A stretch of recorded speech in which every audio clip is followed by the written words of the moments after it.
Breaking news చూస్తున్నాం. రాష్ట్రంలో నెలకొన్న ఎల్పీజీ గ్యాస్ సిలిండర్ల కొరతను నిరసిస్తూ అటు బీఆర్ఎస్ పార్టీ నేతలు అసెంబ్లీ సమీపంలోని గన్ పార్క్ వద్ద భారీ నిరసన చేపట్టింది. బీఆర్ఎస్ వర్కింగ్ ప్రెసిడెంట్ కేటీఆర్ నేతృత్వంలో ఎమ్మెల్యేలు, ఎమ్మెల్సీలు గ్యాస్ సిలిండర్ల ప్లకార్డులు పట్టుకుని ప్రభుత్వాల తీరుకు వ్యతిరేకంగా నినాదాలు చేశారు. కేంద్ర రాష్ట్ర ప్రభుత్వాల నిర్లక్ష్యంపై తీవ్రస్థాయిలో ధ్వజమెత్తారు కేటీఆర్. ఇక కేంద్ర ప్రభుత్వం కొరత లేదని నమ్మబలుకుతున్నా క్షేత్రస్థాయిలో మాత్రం సామాన్యులకు సిలిండర్లు దొరకడం లేదని ఆరోపించారు కేటీఆర్.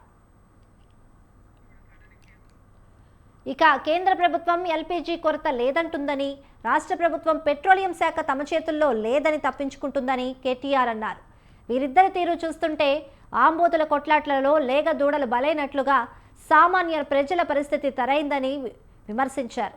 ఇక భవిష్యత్తులో గ్యాస్ సిలిండర్ పరిణామాన్ని 14 కిలోల నుంచి 10 కిలోలకు తగ్గించే ఆలోచనలో ప్రభుత్వం ఉన్నట్లు అనుమానాలు కూడా వ్యక్తమవుతున్నాయి. ఇది ప్రజలను మరింత ఇబ్బంది పెట్టడమే అన్నారు కేటీఆర్.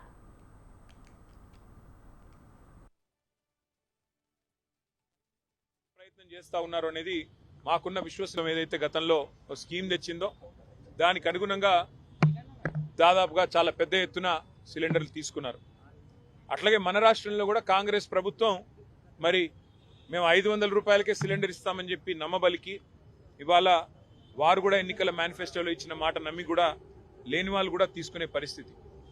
కానీ యుద్ధం ప్రారంభమైన తర్వాత ఇవాళ ఎల్పీజీ గోడౌన్లు ఎక్కడెక్కడైతే ఉన్నాయో, డిస్ట్రిబ్యూషన్ నెట్వర్క్లు ఎక్కడెక్కడైతే ఉన్నాయో ఇవాళ అంతటా కూడా చాంతాడంత లైన్లు, ఎక్కడికక్కడ పెద్ద ఎత్తున ప్రజలు ఆందోళన వ్యక్తం చేసే పరిస్థితులు ఇవాళ నెలకొని ఉన్నాయి.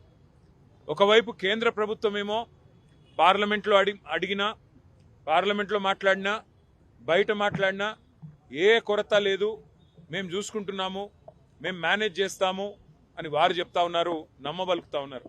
కేంద్ర పెట్రోలియం శాఖ మంత్రి మాట్లాడినా, ప్రధానమంత్రి మాట్లాడినా ఏమీ లేదు, అంతా బాగానే ఉంది అని విశ్వాసాన్ని కల్పించే విధంగా వారు మాట్లాడుతున్నారు. కానీ క్షేత్రస్థాయిలో పరిస్థితులు అట్లా లేవు.